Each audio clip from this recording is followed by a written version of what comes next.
She walked into the hotel with a smile. Minutes later, she was being kicked out in front of everyone for no reason.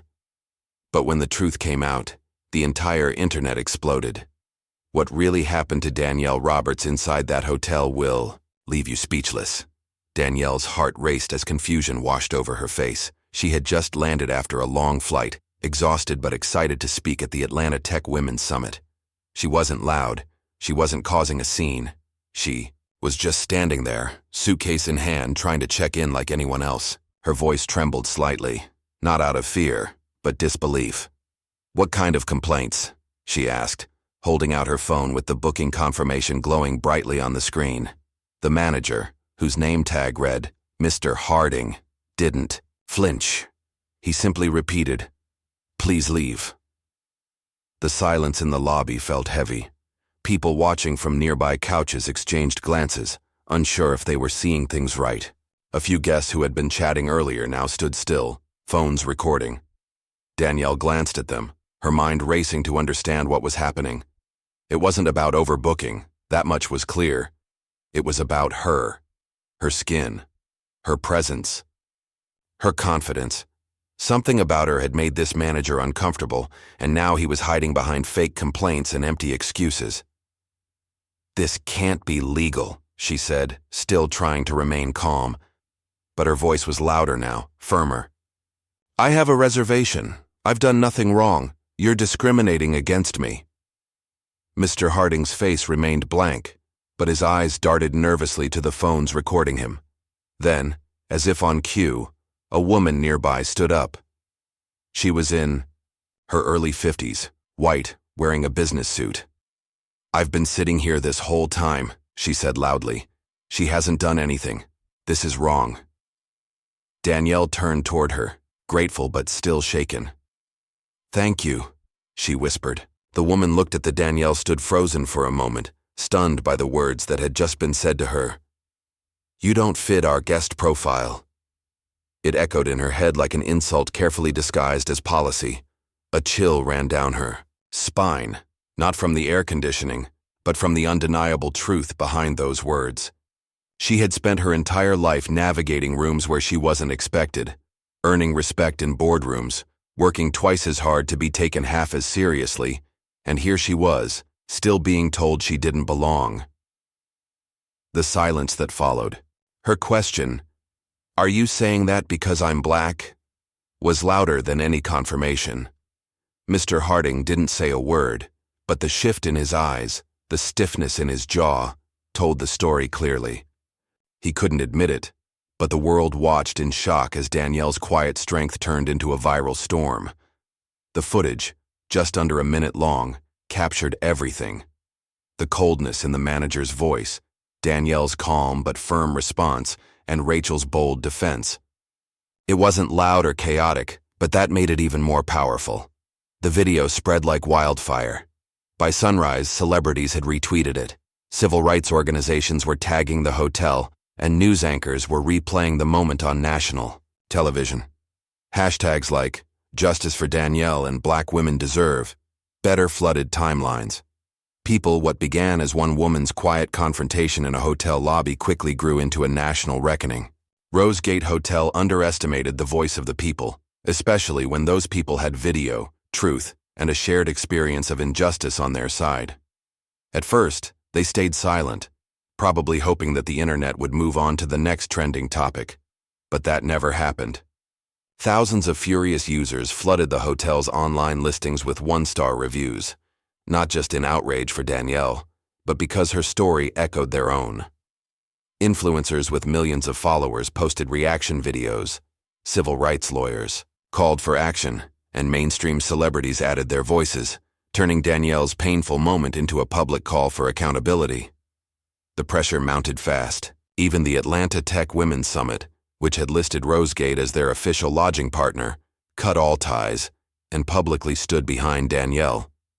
Now it wasn't just about one night. It was about a larger system that had allowed this kind of discrimination to go unchecked. Faced with mounting backlash, the hotel's CEO finally released a carefully worded apology video. She looked into the camera and said, "We sincerely apologize for the treatment Ms. Roberts experienced. The manager involved has been suspended pending investigation. But her words felt rehearsed, corporate, and cold. People weren't asking for a PR statement, they were asking for change. Danielle knew that too. And that's why she didn't accept the apology and move on. She contacted her legal team and filed a discrimination lawsuit against the hotel, not just seeking damages, but demanding structural change. She made it clear that this fight wasn't about one woman's inconvenience. It was about generations of Black travelers being made to feel like outsiders in spaces where they belonged. And then, just when the hotel thought it couldn't get worse, it did. Leaked surveillance footage and internal emails surfaced, revealing that Danielle's experience wasn't an isolated case. Multiple Black guests had either been denied service, watched more closely by security, or asked to leave over vague complaints that were never documented. One clip even showed a Black father and daughter being turned away at check-in, while white guests with no reservation were offered a room. On the spot, the evidence was undeniable, and it proved what Danielle had said all along. This wasn't just about her. It was about a hotel operating under policies shaped by prejudice. The lawsuit quickly grew into a class action case, with more than a dozen former guests joining in. Rosegate's reputation crumbled in real time. Conferences canceled their events, companies pulled partnerships, and the hotel's management board faced questions from investors and media. But amidst the chaos, Danielle remained poised, focused, and firm in her mission. She wasn't looking for revenge. She was fighting for dignity, for equity, and for the right of every Black traveler to walk into a hotel and be treated like a guest, not a threat. It's been 6 months since the quiet strength of one woman changed the conversation around discrimination in public spaces. Danielle Roberts, once just a name on a hotel booking, is now a national figure, an unshakable voice who turned humiliation into purpose. The manager who told her she didn't fit the guest profile has been fired, and the Rosegate Hotel is buried under a class action lawsuit that grows by the week as more guests come forward with similar experiences. But Danielle didn't stop at justice for herself.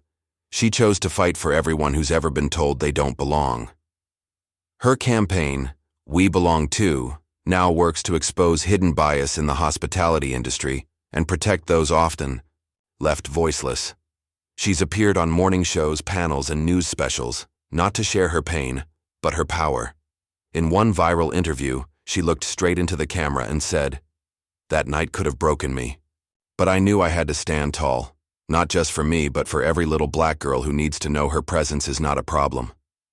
Thousands of messages have flooded her inbox since, stories from young Black women, single mothers, even teenage girls, all saying the same thing.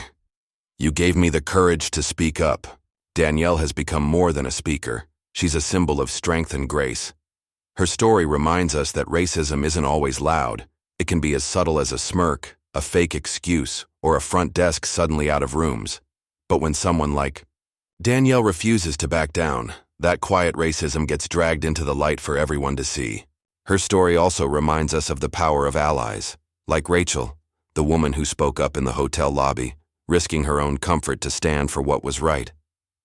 Moments like that matter, because change doesn't come just from shouting. It comes from standing up, from speaking truth when it's uncomfortable, from believing that silence helps the wrong side. Danielle's journey is a powerful reminder that one voice can spark a movement, and one injustice can lead to nationwide awareness. As this story continues to unfold, it forces us to ask tough questions. What would we have done in that lobby? Would we have watched silently or spoken up? Would we have dismissed her story or shared it with others? These questions aren't just for the hotel industry, they're for all of us. Because discrimination doesn't always come with warning. Signs, and courage doesn't always roar. Sometimes it looks like a woman calmly standing her ground, holding out a phone with her booking confirmation, refusing to be erased. And sometimes that's all it takes to wake up a nation. So, if you've ever doubted whether speaking up makes a difference, remember Danielle. Remember that real change begins with one moment of bravery. This isn't just her story, it's our story, our responsibility, and our call to do better. Would you have stood up like Rachel did? Would you have stayed calm like Danielle? Let us know your thoughts in the comments. And if you believe everyone deserves to be treated with respect, no matter their color. Share this story. Because the more we speak up, the more things change. If you've ever felt like your efforts went unnoticed, let this story remind you that true greatness doesn't need a stage or a crowd. Keep doing good, for the world is always watching in its own way. Let us know in the comments how you've made a difference, no matter how small. And remember, your impact matters more than you think. Share this story with someone who needs a reminder that doing the right thing is always worth it. Subscribe our channel. Thank you. See you later.